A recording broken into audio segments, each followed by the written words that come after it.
Hello बच्चों, कैसे हैं? बढ़िया। आप बढ़िया तो हम भी बढ़िया। ठीक है। तो जैसा कि आप जानते हैं, हम इस समय आपके लिए वीडियो प्रोवाइड कर रहे हैं। तो कक्षा 10 का भौतिक विज्ञान चल रहा है इस समय हिंदी मीडियम के लिए। ठीक है। तो हम जो है आप सबके लिए पिछले 2 वीडियो बना चुके हैं। ये हम आपसे वादा करते हैं कि प्रकाश चैप्टर स्टेप वाइज डीपली आपको पूरा पढ़ाएंगे। ठीक है। जैसा कि पिछले 2 वीडियो देखा आपने, अगर ना देखा हो तो आप डिस्क्रिप्शन में जा करके उसको आप फिर से देख लीजिए। ठीक है।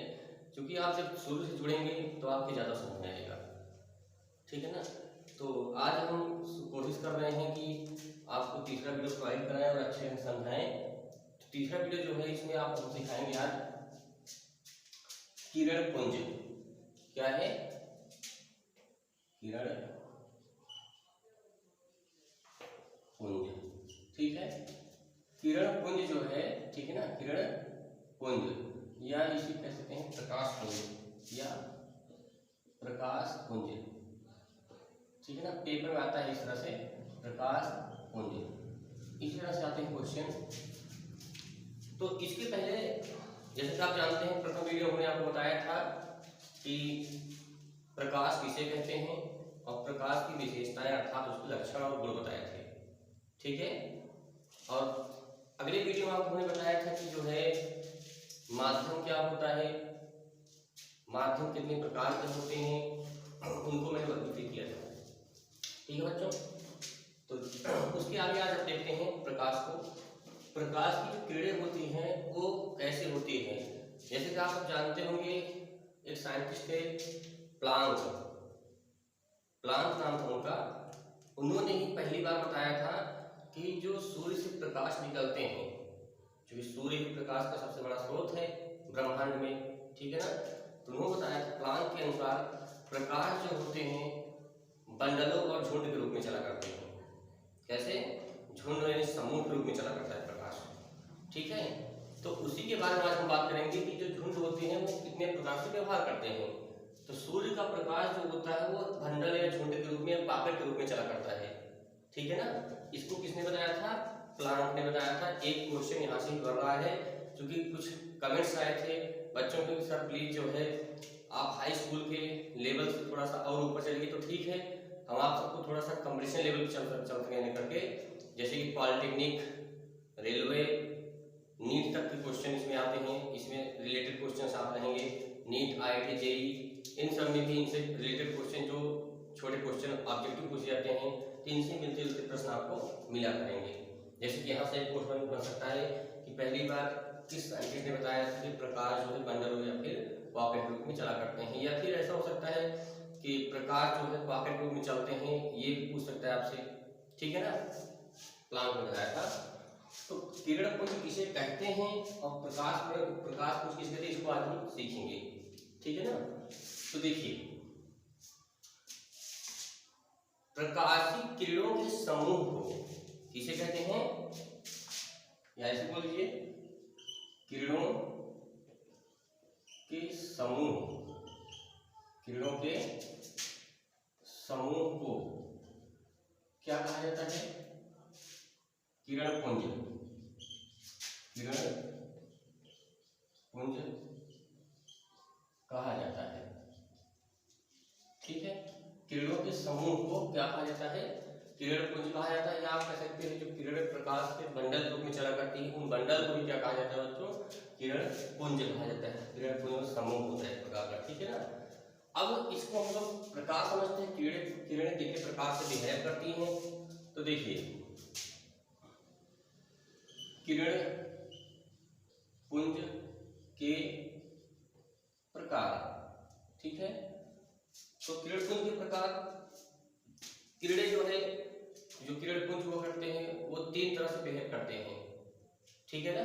उसको हम लिख दे रहे हैं सामने आपके कि नंबर 1 जो होता है अपसारी या समांतर स्वरूप। सबसे पहले 3 होते हैं ना, तो सबसे समांतर किरण पुंज, समांतर किरण पुंज।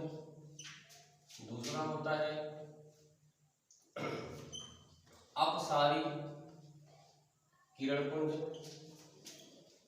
ठीक है, अपसारी किरणपुंज। और एक होता है अभिसारी, कौन सा, अभिसारी किरणपुंज।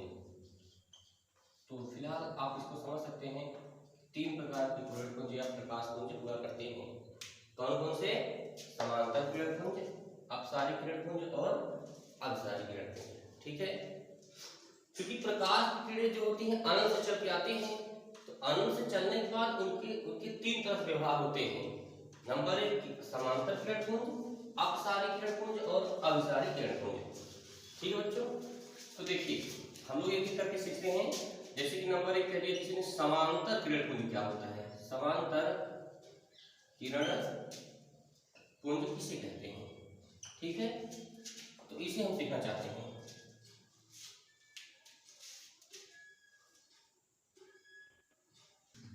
ठीक है, तो समांतर किरणपुंज जो होते हैं इनके विषय हम जानना चाहते हैं कि किसे कहते हैं समांतर किरणपुंज, ठीक है ना। तो देखिए सबसे पहले हम चित्र के माध्यम से सीखेंगे तो ज्यादा समझ आएगा।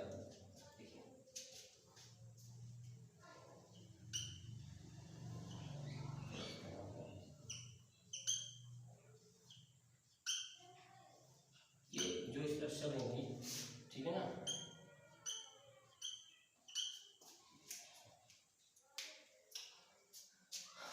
यदि अनंत से चलकर प्रकाश पुंज जो होता है यानी किरण पुंज होते हैं, अगर अनंत से चलकर किस रूप में चले, अर्थात किरणों के बीच की दूरी हर जगह समान हो।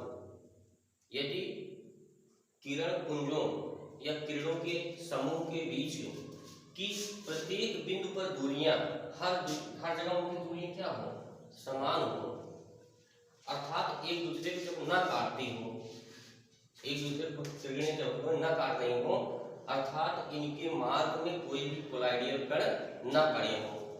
ये कब काटेंगे दूसरे को, जब इनके बीच में क्या है, कोलाइडियल कण, जैसे मतलब धूल मिट्टी के कण जो भी होते हैं, अगर वो आते हैं तो उनसे टकराने के बाद ये अपने मार्ग से विचलित हो जाया करती है, ठीक है ना। जब विचलित हो जाएंगी तो इस प्रकार से, जैसे मान लीजिए विचलित हो जाएगी, यहाँ आ गया, जैसे विचलित हो गया तो ये थोड़ी टेढ़ी हो जाएगी। इधर मान लीजिए ये टकरा गई, मान लीजिए कहीं हो गई, तो आपस में जब टेढ़ी मेढ़ी हो जाएंगी, इस अवस्था में एक दूसरे काटती हैं, ठीक है ना। तो इसका मतलब कोलाइडियल कणों से टकराने के पूर्व जो किरणें होती हैं समांतर चला करती हैं, ठीक है ना। तो आप कह सकते हैं इसको, ये जो किरणें क्या हैं, समांतर किरणें कहलाएंगी। तो कैसे डेफिनेशन लिखेंगे, जब अनंत से चलकर प्रकाशित किरणें एक दूसरे से समान दूरी बनाए रहती हैं, तो इस प्रकार के किरणपुंज को क्या कहते हैं बच्चों, समांतर किरणपुंज कहा जाता है। क्लियर है, ठीक। अब देखते हैं अगला, दूसरा नंबर देख लेते हैं, ठीक है ना। आप लोग कॉपी करो, देख बैठा करिए ताकि अच्छे सीख जाएंगे, ठीक है ना। दूसरा देख लेते हैं, कौन सा है, अपसारी लिखा है ना, कौन सा, अपसारी किरणपुंज, ठीक है। अपसारी किरणपुंज क्या होता है, ठीक है। जैसे मान लीजिए कि समांतर प्रकाशित किरणें आ रही थी अनंत से, उनके टकराने के बाद किसी कोलाइडियल कण से वो टकरा गई, मान लीजिए कई सारी किरणें, तो विचलन के बाद जब किसी एक बिंदु से निकलती हुई दिखाई पड़े, समझिए चित्र से, मान लो कि कई प्रकाशित किरणें आ रही समांतर ऐसे, ठीक है ना। देखिए जैसे मान लीजिए ऐसी किरणें आ रही थी, ऐसी मान लीजिए किरणें आ रही हैं, कहीं से टकराने के बाद बहुत सारी कोलाइडियल किरणें, तो टकराने के बाद मान लीजिए ऐसे हो गई, ठीक है ना, मान लीजिए ऐसे घुसा रही किरणें, जब ऐसे हो जाएंगी तो यहाँ से हम यहाँ से दृश्य नहीं देखेंगे, ये मतलब ये अवस्था हो चुकी है, मतलब इसके बाद जब किरणें इस तरह से किसी माध्यम से, किसी एक बिंदु स्रोत से अनेक प्रकाशित किरणें इस तरह से, ऐसे इस तरह से, समझिए इस चीज को, इस प्रकार से जब किसी बिंदु स्रोत से, ये क्या है, स्रोत है या कोई माध्यम है, कोई टार्च वगैरह कुछ ले लीजिए, टार्च से जब किरण निकलती है, टार्च जलाइए आप, टार्च से जलने के बाद टार्च के पास प्रकाश फैल जाता है इस प्रकार से कुछ, ठीक है ना। तो ये क्या हो गया, अपसारित हो रही, पसारना मतलब फैल जाना, ठीक है ना। जब किरणें क्या होती हैं, प्रकाशित किरणें जो होती हैं किसी एक बिंदु स्रोत से दूर चारों तरफ फैलती हुई दिखाई पड़ती हैं, ठीक है ना। तो इस प्रकार की आकृति हम क्या कह सकते हैं, अपसारी किरण पुंज। यानी परिभाषा कैसे बताएंगे कि जब प्रकाश किरणें किसी एक बिंदु स्रोत से, किसी एक बिंदु स्रोत को मान लें टॉर्च आपने ऑन किया तो टॉर्च का जो फोकस पॉइंट है वो क्या हो गया, वहां से वो बिंदु स्रोत कहा जाएगा, स्रोत सोर्स है ना वो, तो वहां से किरणें फैल जा रही हैं। तो इस प्रकार से क्या कहेंगे, उसको बिंदु स्रोत कहेंगे।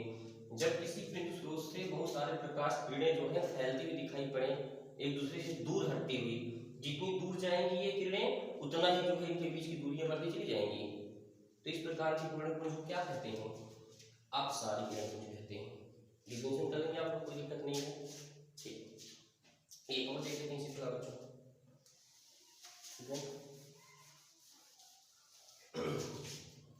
एक बचता है उसको देख लेते हैं। अभिसारी थर्ड नंबर कौन सा है,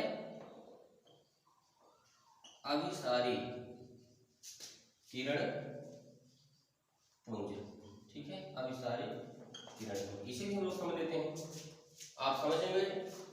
जब समांतर किरणें, जब बहुत सारी समांतर प्रकाशित किरणें होती हैं, जो या आप ऐसा बताइए सीधा कि बहुत सारी प्रकाशित किरणें अगर किसी एक बिंदु पर, ऐसे बोलिए कोई दिक्कत नहीं है, ऐसे बोलिए, आप ऐसे बोलिए, ऐसे ये इस तरह से आप पूछेंगे ऐसे, ठीक है।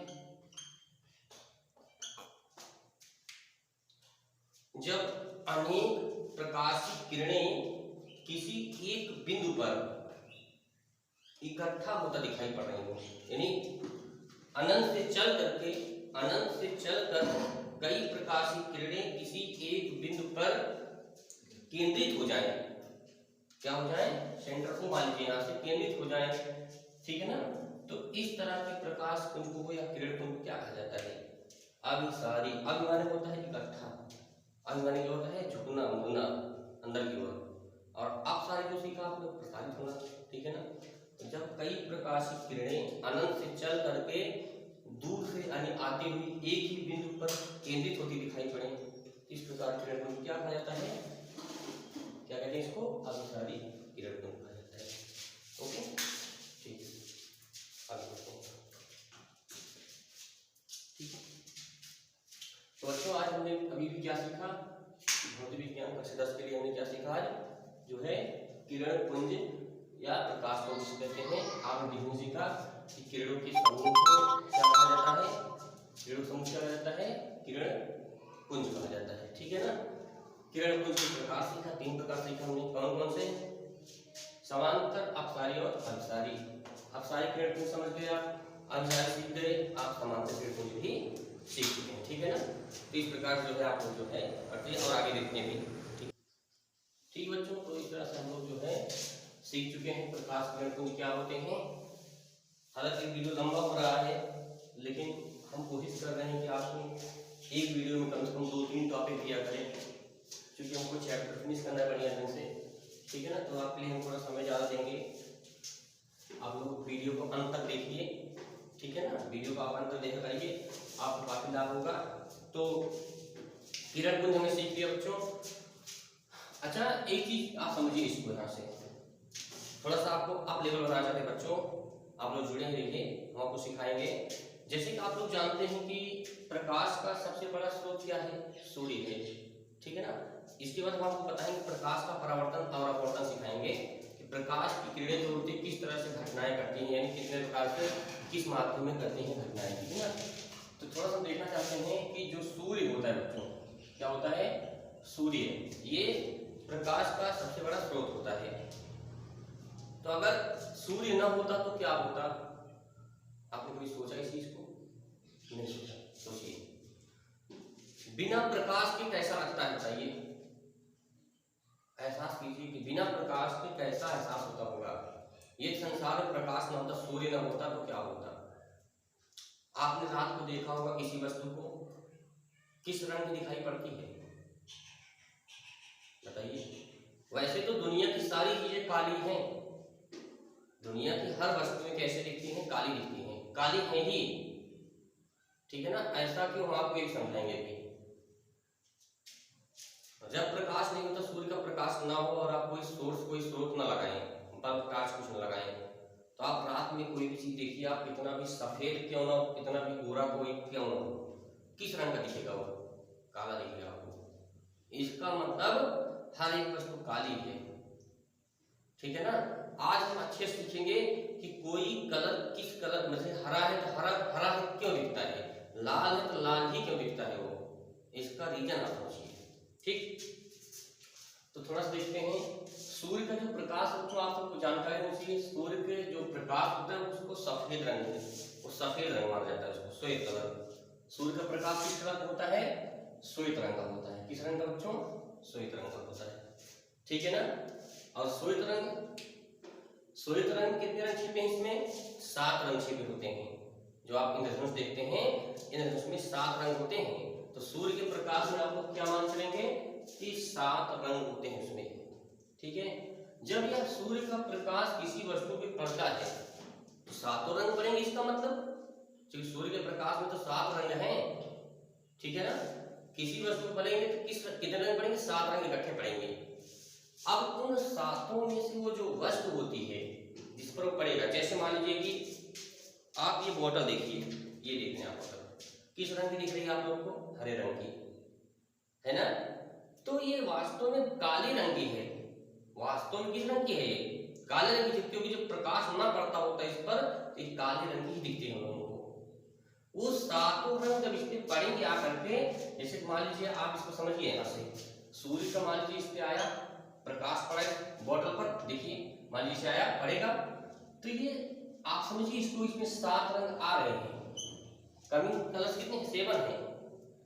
तो 7 में से ये जो ग्रीन कलर आप देख पा रहे हैं ना, इस रंग का एक विशेष क्वालिटी होता है इसके अंदर कि यह जो है, ये जो बॉटल है, इस रंग जो हरे रंग दिख रहा है, हरा रंग जो होता है क्या करेगा? इसमें से 6 रंगों को रिफ्लेक्ट कर देगी। ये 7 में से शेष 6 रंगों को रिफ्लेक्ट कर देगी। आप जानते हैं वीडियो वर्ड पढ़ा होगा आपने, ना पढ़ो जान लीजिए, इसको पढ़ेंगे आप आगे जाके। ये 7 रंग होते हैं बच्चों सूर्य के प्रकाश में, ठीक है ना। जो भी होते हैं हरे लाल बैंगनी जो भी होते हैं, ठीक है, इसको आप पढ़ेंगे तो इसमें से 6 रंग तो निकल जाते हैं। इसमें कौन सा रह जाता है? यहाँ पे ग्रीन।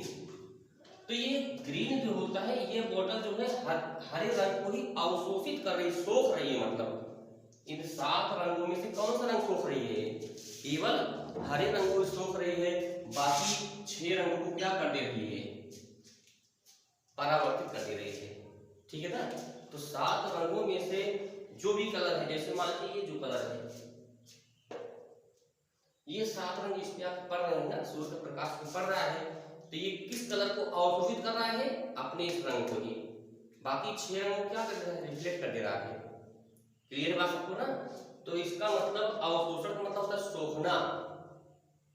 तो जो भी वस्तु आप देखते हैं जिस रंग की, वह उस 7 रंग के कारण होती है। 7 रंग में से 6 रंग को परावर्तित वापस कर देती है वह वस्तु, वह कलर, और उसमें जो एक कलर आता है वो अवशोषित होता है, उसी कलर हमको बस दिखाई पड़ती है पूरी तरह से, ठीक है ना। अब यहाँ एक प्रश्न उठता है कि सर जी बताइए, क्या आप 7 रंग ही होते हैं?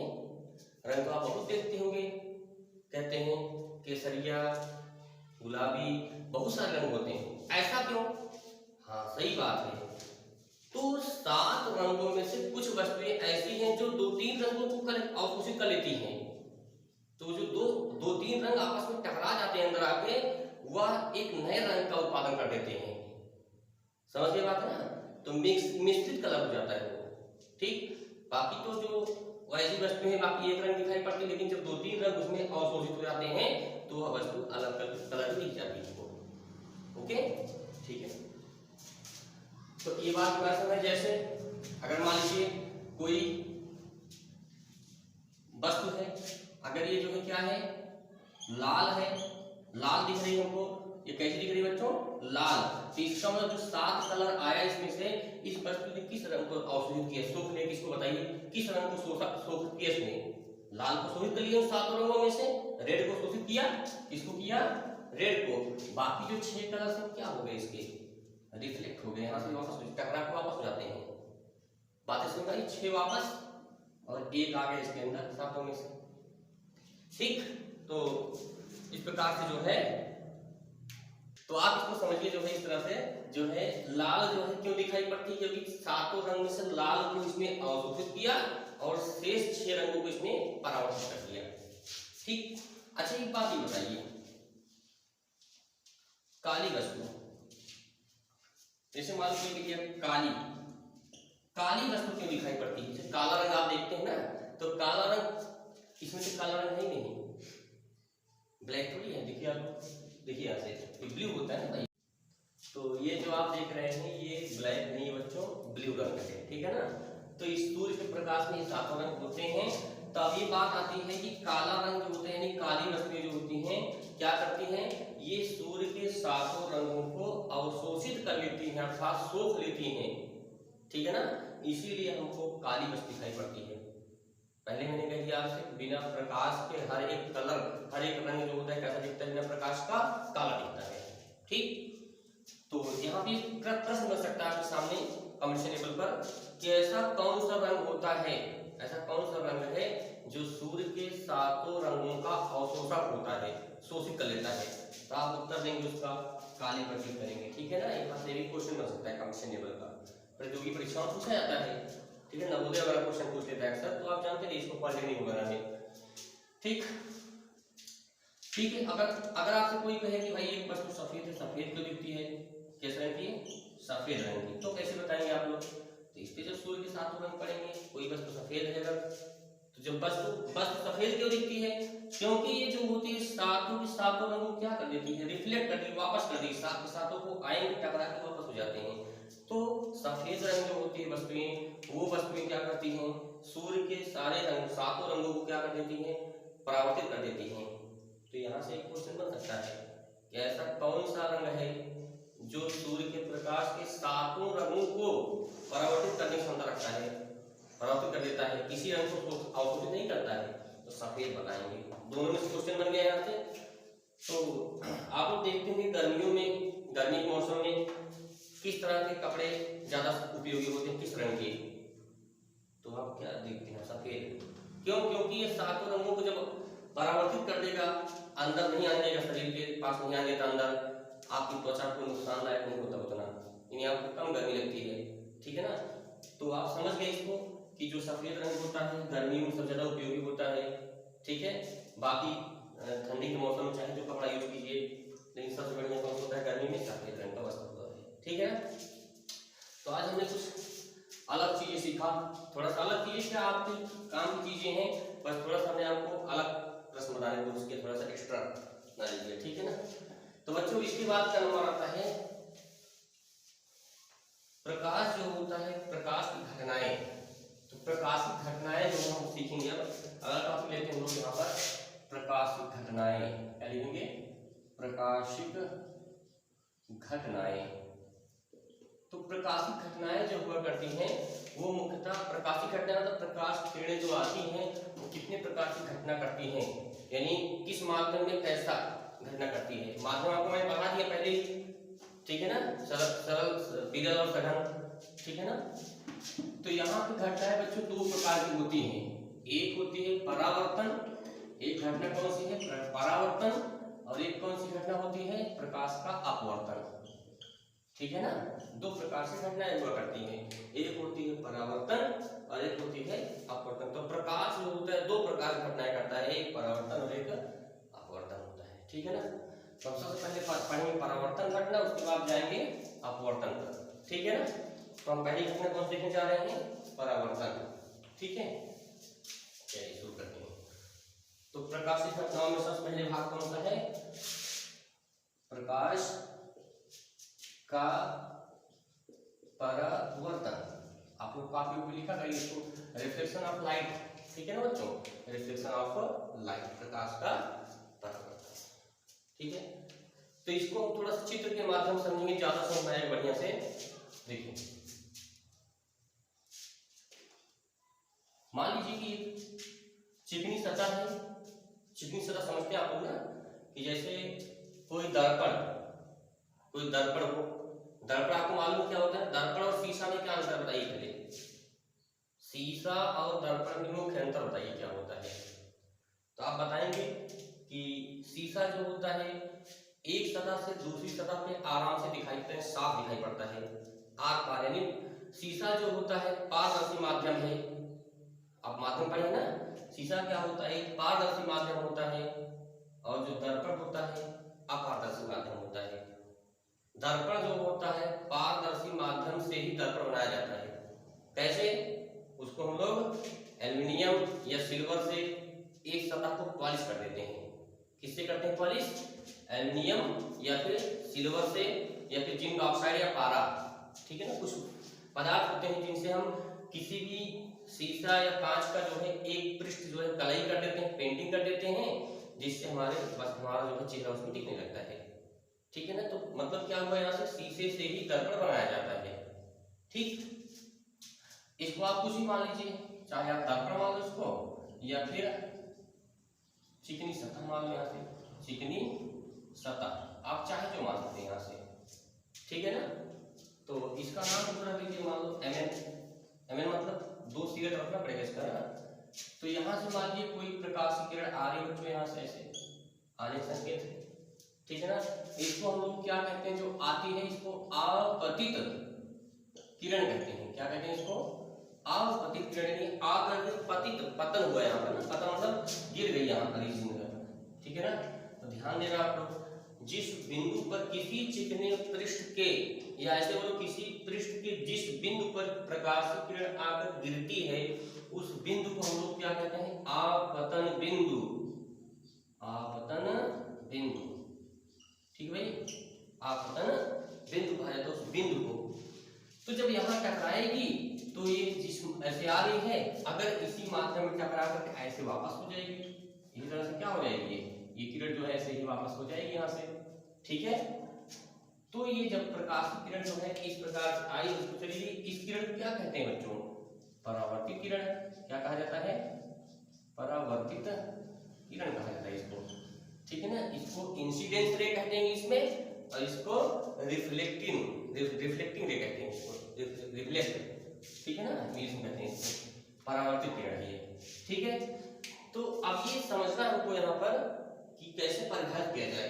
इसको आप मान लो यहाँ से, और चिकना पृष्ठ मान लो यहाँ से, अपारदर्शी है ये, ऊपर चिकना भाग है, इसकी सतह जो ऊपर है चिकनी है, और यहाँ पर जैसे आप शीशा दर्पण देखते हैं चेहरा ना, तो जिधर से आप देखते हैं वो ऊपर है, और नीचे कौन सा है जो पेंटिंग किया जाता है, ठीक है। तो इसको हम डिफाइन कैसे करेंगे, परिभाषित कैसे करेंगे? परावर्तन, प्रकाश का परावर्तन किसे कहते हैं? कोई पूछेगा क्या बताएंगे? जब कोई प्रकाशिक किरण किसी चिकने अपारदर्शी, या दर्पण को किसी चिकने अपारदर्शी पृष्ठ पर आकर गिरती है या आपतित होती है, तो वह उसी माध्यम में लौट जाती है, उसी माध्यम में लौट जाती है जिससे वह आई हो। तो इस घटना क्या कहते हैं? प्रकाश का परावर्तन कहते हैं। फिर सुन लीजिए, जब कोई प्रकाश की किरण किसी चिकने अपारदर्शी माध्यम पर या पृष्ठ पर आके गिरती है, तथा उसी माध्यम में पुनः लौट जाती है, उसी माध्यम में पुनः लौट जाती है जिस माध्यम से वह आई है। जैसे बिरल से आई है तो बिरल में ही चली जाए, बिरल मतलब जैसे वायु से आ रही है तो वायु में ही लौट जाए वापस। इस घटना को, ये घटना हुई, इस घटना क्या कहते हैं? प्रकाश का परावर्तन कहा जाता है बच्चों, ठीक है। अब ठीक हमने समझ लिया इसको, लेकिन प्रकाश का जो परावर्तन है बच्चों, वह 2 तरह से बिहेव करता है। थोड़ा सा आपको डीपली नॉलेज देना चाहता हूं मैं अलग से, कि प्रकाश का परावर्तन जो होता है 2 तरह से बिहेव करता है, 2 तरह से सतह को हो सकता है, ठीक है ना। इसे हम मिटा दें, समझ गए।